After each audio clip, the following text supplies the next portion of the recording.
नेहा बेटी, कहाँ हो तुम? सुगंधा फोन रखते ही बेचैनी से चिल्लाई। घर में ही हूँ मम्मी। क्या हो गया? इस तरह क्यों चिल्ला रही हो? नेहा ने जवाब दिया। यही तो परेशानी है कि तुम घर में रहकर भी नहीं रहती। पता नहीं कौन सी नई दुनिया बसा ली है तुमने। माँ, मुझे बहुत काम है, प्लीज़ थोड़ा वेट करो। 1 घंटे में आऊँगी। अभी तो मुझे सांस लेने तक की भी फुर्सत नहीं है। नेहा ने अपनी व्यस्तता का हवाला दिया। देखा, मैं कहती थी ना, नेहा तो घर में रहकर भी नहीं रहती। कई कई हफ्ते बीत जाते हैं हमें एक दूसरे से बात किए बगैर। सुगंधा ने टीवी देखने में बिजी अपने पति, बेटे व दूसरी बेटी आकांक्षा से शिकायत की, पर किसी ने उनकी बात पर ध्यान नहीं दिया। मैं भी कुछ कह रही हूँ ना, कोई मेरी भी सुन ले। झुंझलाकर उन्होंने टीवी बंद कर दिया। टीवी बंद करते ही भूचाल आ गया। क्या कर रही हो सुगंधा? मैं इतना महत्वपूर्ण कार्यक्रम देख रहा हूँ और तुमने आकर टीवी बंद कर दिया। मुश्किल से 20 मिनट के लिए टीवी देखता हूँ मैं, तुमसे वो भी सहन नहीं होता। उनके पति शिखर भड़क उठे। और भी गम है जमाने में। सुगंधा बड़ी अंदाज से बोली। मैं शेर सुनने के मूड में नहीं हूँ। पहेलियाँ मत बुझाओ। रिमोट मुझे दो और जल्दी बताओ, परेशानी क्या है? वे बोले। उनके बेटे विशाल और बेटी आकांक्षा ने जोर शोर से पिता की बात का समर्थन किया। तो पहले मेरी परेशानी सुन लो, बाद में टीवी देख लेना। जल्दी कहो ना। माँ, हमारे सीरियल की हीरोइन एक नया षड्यंत्र की तैयारी कर रही है, वो निकल जाएगा। आकांक्षा अधीरता से बोली। कभी अपने घर के सीरियल की भी चिंता कर लिया करो। पता है अभी किसका फ़ोन था? सुगंधा ने आकांक्षा को आंख दिखाई। नहीं, तेरी नीलम मौसी का। यही बताने के लिए आपने टीवी बंद कर दिया? ये बताने के लिए नहीं बुद्धू, ये बताने के लिए कि उन्होंने क्या कहा। और तेरी टीवी मौसी से अधिक आवश्यक हो गई है। सुगंधा कुछ और बोलती उससे पहले ही नेहा आ पहुंची। बोलो माँ, क्या हुआ जो आपने पूरा घर सिर पर उठा रखा है? मेरा कल इम्पोर्टेंट प्रेजेंटेशन है, उसी की तैयारी कर रही थी, पर आपने बुलाया तो अपना काम छोड़कर आई हूँ। आ मेरे पास बैठ। तू ही मेरी रानी बेटी है और किसी को तो मेरी चिंता ही नहीं है। तेरी नीलम मौसी का फ़ोन आया था। वे कल अपने किसी परिचित को साथ लेकर यहाँ आ रही हैं। वे उनके बेटे से तुझे मिलवाना चाहती हैं। कह रही थी कि रूप और गुण का ऐसा संयोग शायद ही कहीं मिले। वह तुझे अवश्य पसंद आएगा। क्या हो गया है आप लोगों को? यदि आप ये सोचती हैं कि मैं चाय की ट्रे लेकर को सिर पर पल्लू रखे शर्माती सकुचाती स्वयं को वर पक्ष के सम्मुख प्रस्तुत करूंगी, तो भूल जाइए, मैं ऐसा कुछ नहीं करने वाली। मैं प्रेम रहित शादी में विश्वास ही नहीं करती। नेहा ने अपना फैसला कुछ इस अंदाज में सुनाया कि सबके कान खड़े हो गए। किसी को न टीवी की चिंता रही, न अपने पसंद के टीवी सीरियल की। नेहा और लव मैरिज? किसी को विश्वास ही नहीं हुआ। हमेशा अपनी पढ़ाई लिखाई में व्यस्त रहने वाली और हमेशा हर परीक्षा में फर्स्ट रहने वाली नेहा लव मैरिज की बात भी करेगी? ऐसा तो उनमें से किसी ने सपने में भी नहीं सोचा था। कोई है क्या? शिखर, आकांक्षा और विशाल ने एक साथ आवाज में पूछा। कोई है? क्या मतलब है? नेहा ने सवाल के जवाब में सवाल ही पूछ डाला। मतलब ये है दीदी कि लव मैरिज के लिए एक अदद प्रेमी की भी ज़रूरत पड़ती है। हम सब यही जानने की कोशिश कर रहे थे कि आपने किसी को चुन रखा है क्या, या शायद आप किसी के प्यार में आकंठ डूबी हुई हैं और हमें पता तक नहीं। आकांक्षा हर एक शब्द पर जोर देकर बोली। जी नहीं, किसी को नहीं चुना है अभी तक। समय ही नहीं मिला, पर जब शादी करना होगा तो समय भी निकाल लूँगी, नेहा का जवाब था। मुझे यही उम्मीद थी नेहा। प्यार के लिए समय निकालना नहीं जाता, अपने आप निकल आता है। 28 की हो गई हो तुम। समय रेत की तरह हाथ से फिसलता जा रहा है। तुम सबसे बड़ी हो, इसलिए आकांक्षा और विशाल की शादी भी रुकी हुई है। सुगंधा बेचैन स्वर में बोली। माँ, मेरे लिए इन दोनों की शादी रोकने की क्या ज़रूरत है? दोनों ने अपने जीवन साथी चुन रखे हैं, वे भला कब तक प्रतीक्षा करेंगे? मुझे जब शादी करनी होगी कर लूँगी।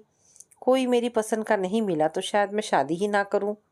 नेहा ने चुटकियों में सुगंधा की परेशानी हल कर दी। ये तो मैं पहले भी कई बार सुन चुकी हूँ, पर तुम भी कान खोलकर सुन लो। हमारे संस्कार ऐसे नहीं हैं कि बड़ी बहन बैठी रहे और छोटे भाई बहनों की शादी हो जाए। पापा, आप कुछ कहिए ना। माँ तो जिद पकड़कर बैठी है। मेरे कारण विशाल और आकांक्षा की शादी रोक कर रखने की क्या अर्थ है? वे क्या बोलेंगे? उन्हें तो ये भी समझ नहीं आता कि शादी भी जीवन का एक महत्वपूर्ण हिस्सा है। यो भी हर चीज़ का एक समय होता है। वे तो तुम्हारी उपलब्धियों का बखान करते नहीं थकते। बस एक बात इनकी समझ में नहीं आती कि अच्छा सा वर देखकर तुम्हारे हाथ पीले कर दे। सुगंधा प्लीज़, क्यों बैठे बिठाए घर में तनाव पैदा कर देती हो? हाँ, मुझे गर्व है कि नेहा मेरी बेटी है। कभी 90% से कम अंक नहीं आए हैं इसके। इतनी सी उम्र में अपनी कंपनी की वाइस प्रेसिडेंट है। यहाँ तक पहुँचने के लिए कड़ी से कड़ी मेहनत की है इसने। 4 लोग इसकी प्रशंसा करते हैं तो अच्छा लगता है। शिखर ने बीच में ही टोक दिया। वो सब तो ठीक है, पर पिता होने के नाते आपका भी कुछ फर्ज है या नहीं? नेहा से पहले विशाल और आकांक्षा की शादी हो गई तो ये लोग ही बातें बनाएंगे। मम्मी, जमाना बदल चुका है। सब अपने जीवन में इतने व्यस्त हैं कि दूसरों के लिए समय ही नहीं है। कोई कुछ नहीं कहेगा। आप निश्चिंत होकर इन दोनों की शादी की तैयारियां कीजिए। मुझे भी तो कुछ आनंद उठाने दीजिए। मेरे बाद इनकी शादी हुई तो मैं भला जी खोलकर खुशियाँ कैसे मना पाऊंगी? अच्छा, मैं चली, बहुत काम पड़ा है। नेहा उठ खड़ी हुई। रुक जा, खाना खाकर जा, नहीं तो फिर परेशान करेगी। सुगंधा अनमने स्वर में बोली। खाने की टेबल पर भी यही वाद विवाद चलता रहा। नीलम दीदी अपना समझकर ही तो रिश्ता लेकर आ रही हैं। कितनी उम्मीदें लेकर आएंगी वे। जब उन्हें पता चलेगा कि ये महारानी तो शादी के लिए तैयार ही नहीं है तो क्या बीतेगी उन पर? मैं तो सोच रही हूँ कि उन्हें फ़ोन करके मना कर दूँ। सुगंधा अब भी अपनी ही धुन में थी। नहीं माँ, ऐसा मत करो, मौसी बुरा मान जाएगी। आकांक्षा बोली। ठीक कह रही है आकांक्षा। पहले से ये सोचकर बैठ जाना कि हम तो किसी से मिलेंगे ही नहीं। कहाँ की बुद्धिमानी है? नीलम दीदी किसी को लेकर आ रही हैं तो कुछ सोच समझ कर ही ला रही होंगी। नेहा, इस बारे में मैं तुम्हारी एक नहीं सुनूंगा। तुम्हारी माँ जो कह रही है तुम्हारे भले के लिए कह रही हैं। तुम्हें उनकी बात का सम्मान करना चाहिए। शिखर ने पत्नी का पक्ष लेते हुए कहा। ठीक है, मैं आपके अतिथियों से मिल लूँगी। बस इतना ही आश्वासन दे सकती हूँ। क्या करूँ? ना आपको नाराज़ कर सकती हूँ, ना नीलम मौसी को। नेहा ने हथियार डाल दिए। वह नहीं चाहती थी कि ये बहस और लंबी खींचे। परिवार का आश्वासन पाकर सुगंधा तैयारियों में जुट गई। घर को सजाने संवारने का काम वे रात में ही पूरा कर लेना चाहती थी। अगला दिन तो खाने पीने की तैयारियों में ही बीत जाएगा। लगभग 12:30 बजे जब नेहा अपना लैपटॉप बंद करने लगी तो पाया कि सुगंधा अब भी नए कुशन कवर लगाने में जुटी थी। माँ, कब तक लगी रहोगी? रात का 12:30 बजा है। पता नहीं क्यों दिन रात काम में जुटी रहती हो। कभी अपने स्वास्थ्य की भी चिंता कर लिया करो। नेहा बड़े प्यार से उन्हें पकड़कर शयन कक्ष में ले गई। सुगंधा मुस्कुराकर रह गई। बात तो सच थी। 3 जवान बच्चों की माँ होते हुए भी घर के काम में वही जुटी रहती थी। कभी कभी शिखर उनका हाथ बटा लेते थे, अन्यथा उन्हें अपनी काम वाली बाई आशा का ही सहारा था। उसके नाज नखरे वे केवल इसलिए सह लेती थी कि वह काम धंधे में उनका हाथ बटाने में कभी आनाकानी नहीं करती थी। पर आज नेहा ने उनके प्रति चिंता जताई तो उन्हें अच्छा लगा। कम से कम उनके बारे में सोचती तो है नेहा। क्या पता घर के अन्य सदस्य भी उनकी चिंता करते हों या शायद ना करते हों, कौन जाने। बचपन में नेहा दौड़ दौड़ कर उनका हाथ बटाती थी, पर उन्होंने ही पढ़ाई में ध्यान देने का हवाला देकर उसे ऐसा करने से रोक दिया। अगले दिन ऑफिस जाते समय सुगंधा ने नेहा को समझा दिया था, समय रहते ही घर लौट आए। फिर भी उनका दिल धड़क रहा था। क्या पता कहीं कुछ गड़बड़ हो गई तो। आकांक्षा को उन्होंने नेहा को समय से घर लाने और तैयार करने का काम सौंप रखा था। शिखर अपने ऑफिस चले गए थे और तीनों बच्चे अपने अपने काम पर। सभी लगभग तभी घर लौटने वाले थे जब मेहमानों के आने का कार्यक्रम था। जरा सी फुर्सत मिली तो नीलम को फ़ोन मिला लिया। उन्हें नेहा के संबंध में सूचना देना तो ज़रूरी था।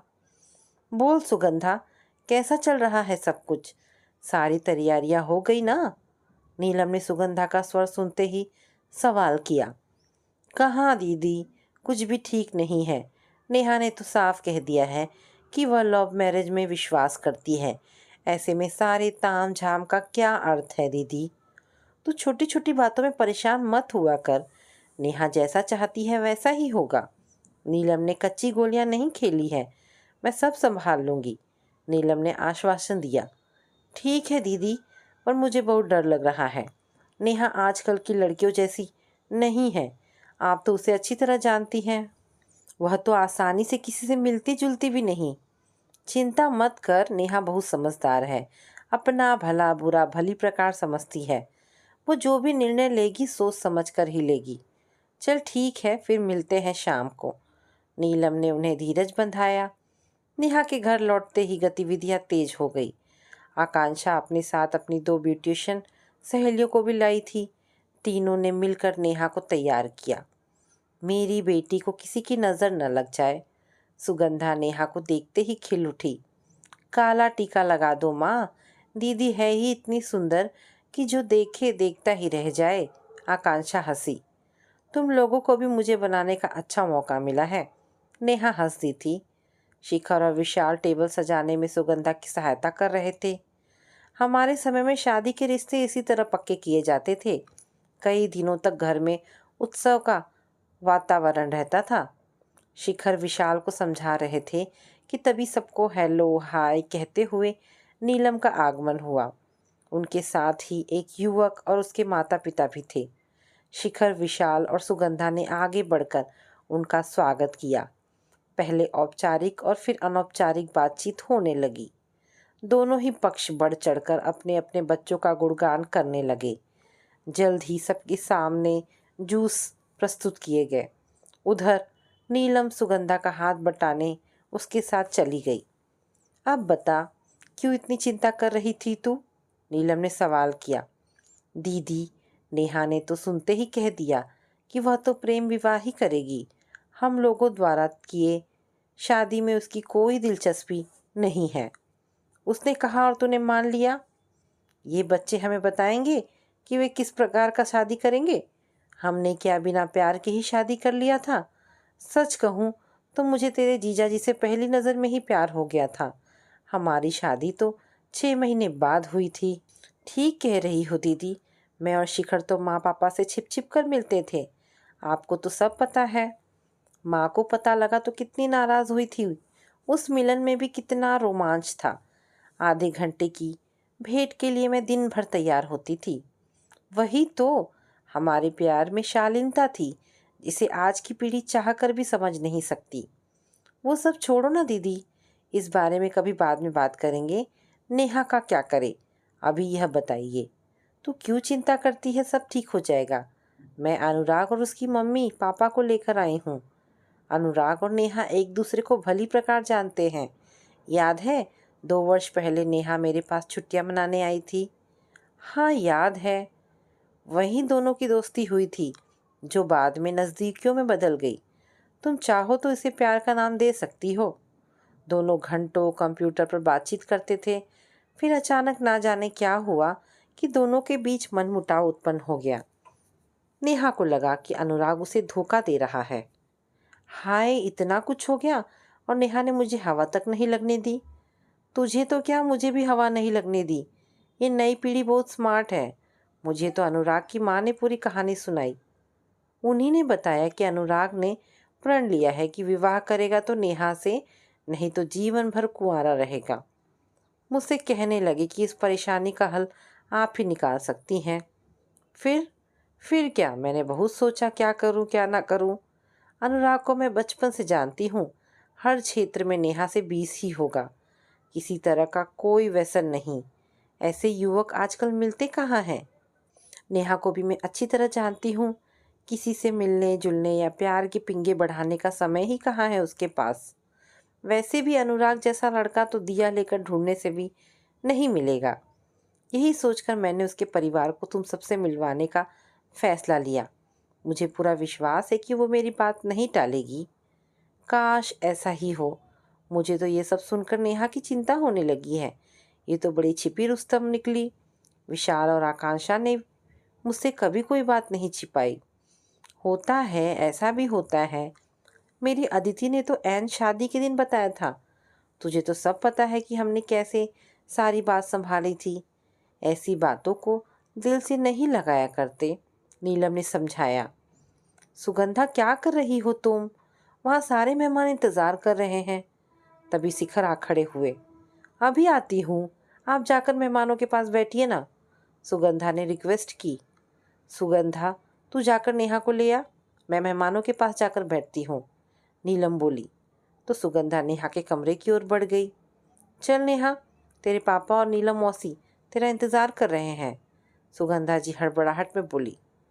क्या माँ, मेरा तमाशा बनाकर रख दिया है। मैं क्या कोई अजूबा हूँ जो सबके सामने मेरी नुमाइश करवा रही हो?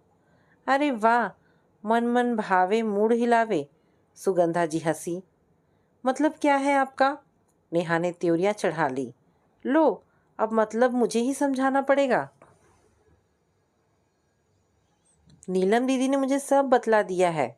ड्राइंग रूम में चल, सब समझ में आ जाएगा। दीदी, माँ क्या कह रही है? मेरी समझ में तो कुछ नहीं आ रहा। आकांक्षा साक्षात प्रश्न चिन्ह बनी खड़ी थी। धीरज से काम लो, सब समझ में आ जाएगा। चलो जल्दी, मेहमान इंतजार कर रहे हैं, सुगंधा अपनी ही धुन में बोली। अनुराग और उसके परिवार को देखकर नेहा को अपनी आंखों पर विश्वास ही नहीं हुआ। नीलम मौसी की तो जासूसी कंपनी खोल लेनी चाहिए। ना जाने कैसे सब पता लगा लेती हैं, उसने सोचा। ये सब क्या है? यहाँ आने से पहले मुझे खबर तो कर सकते थे। तनिक सा एकांत मिलते ही नेहा ने अनुराग से शिकायत की। सरप्राइज देने का हक क्या केवल तुम्हें है? याद नहीं कैसे बिना कहे सुने गायब हो गई थी तुम? मैंने भी कसम खाई थी कि तुम्हें ढूंढ कर ही दम लूंगा। भला हो नीलम आंटी का, जिन्होंने मेरा काम आसान कर दिया। तुम्हारी अंजलि का क्या हुआ? नेहा ने व्यंग्यपूर्वक स्वर में सवाल किया। फिर वही अंजलि पुराण। मैंने तुम्हें पहले भी समझाया था कि मैं किसी अंजलि को नहीं जानता, पर तुम हो कि सुनने को तैयार ही नहीं हो। अनुराग नाराजगी भरे लहजे में बोला। लो और सुनो, उसने खुद मुझे फ़ोन करके बताया था कि तुम उससे बहुत प्यार करते हो और शादी भी उसी से करोगे। मुझे क्या पता किसने तुम्हें यह गुड न्यूज़ दिया था, पर इस बात का दुख ज़रूर है कि तुम मुझसे ज़्यादा किसी अनजान के फ़ोन पर विश्वास करती हो। अनुराग के स्वर में क्षोभ स्पष्ट था। तुम मुझ पर झूठ बोलने का आरोप लगा रहे हो। मैंने उस फ़ोन नंबर को संभाल कर रखा है जिसने मुझे 3 बार फ़ोन आया था। ठीक है, फ़ोन नंबर मुझे दो, हम दोनों बात करेंगे, अनुराग बोला था।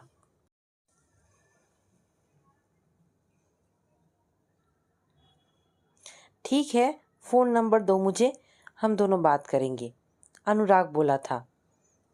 हेलो अंजलि, फ़ोन पर किसी लड़की का स्वर सुनते ही अनुराग ने सवाल किया था। हेलो अनुराग, कहो, कहाँ तक पहुँची तुम्हारी प्रेम कहानी? उधर से खिलखिलाहट के साथ सवाल किया गया। कौन? साक्षी? तो ये तुम्हारी शरारत थी? तुम ही ने नेहा को अंजलि के नाम से फ़ोन करके बरगलाया था? क्या कह रहे हो? मैंने तो बस तुम्हारे कथा अनुसार तुम्हारे प्यार की परीक्षा ली थी। क्या कह रहे हो? मैंने तो बस तुम्हारे कहने के अनुसार तुम्हारे प्यार की परीक्षा ली थी। लगता है तुम्हारी बात सच ही थी।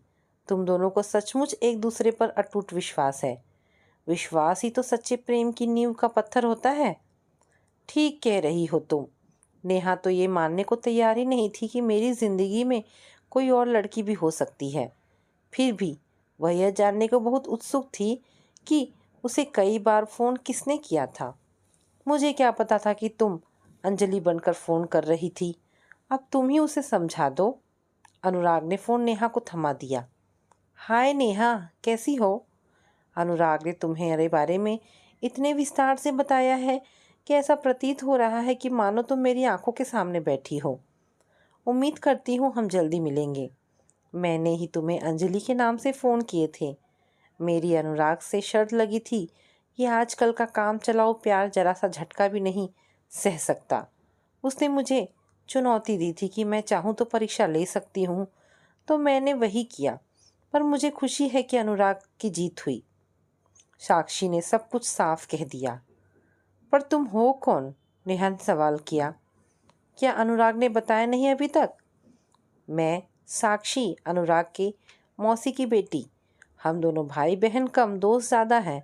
नर्सरी से लेकर कॉलेज तक की पढ़ाई हम दोनों ने साथ की थी। पर शादी करने में मैं अनुराग से आगे निकल गई। साक्षी हंसी। उसकी स्वच्छ निर्मल हंसी सीधे नेहा के दिल में उतर गई। तुमसे बात करके बहुत अच्छा लगा साक्षी। आशा है हम जल्दी ही मिलेंगे। किसी प्रकार नेहा के मुंह से निकला। वार्तालाप समाप्त होते ही नेहा ने सिर झुका लिया। उसकी आंखों से टप टप आंसू झरने लगे। अब क्या हुआ? अनुराग ने सवाल किया। मैं तो तुम्हारी परीक्षा में असफल हो गई अनुराग। मैंने तुम पर भरोसा नहीं किया। ऐसा कुछ नहीं है नेहा। मैं भी तुम्हारी जगह होता तो शायद ऐसा ही सोचता। प्रेम को विश्वास में बदलने में तो सारा जीवन लग जाता है। अब जल्दी से अपने आंसू पोंछ लो। अब सब हमारा इंतज़ार कर रहे हैं। नेहा आंसुओं के बीच भी मुस्कुरा दी थी। नीलम ने नेहा को देखा तो आंखों ही आंखों में सुगंधा को बता दिया था कि उनका परिश्रम बेकार नहीं गया था। सुगंधा अपनी दीदी नीलम की योग्यता की कायल हो गई थी। थोड़े दिनों बाद अनुराग और नेहा की शादी बहुत ही धूमधाम से संपन्न हो गई। तो दोस्तों, ये कहानी यहाँ पर समाप्त होती है। आशा करती हूँ कहानी पसंद आई होगी। अगर कहानी पसंद आई है तो प्लीज़ इसे लाइक एंड शेयर करें। दोस्तों, ऐसी ढेरों पारिवारिक और शिक्षाप्रद कहानी सुनने के लिए मेरे चैनल को प्लीज़ सब्सक्राइब करें। धन्यवाद दोस्तों।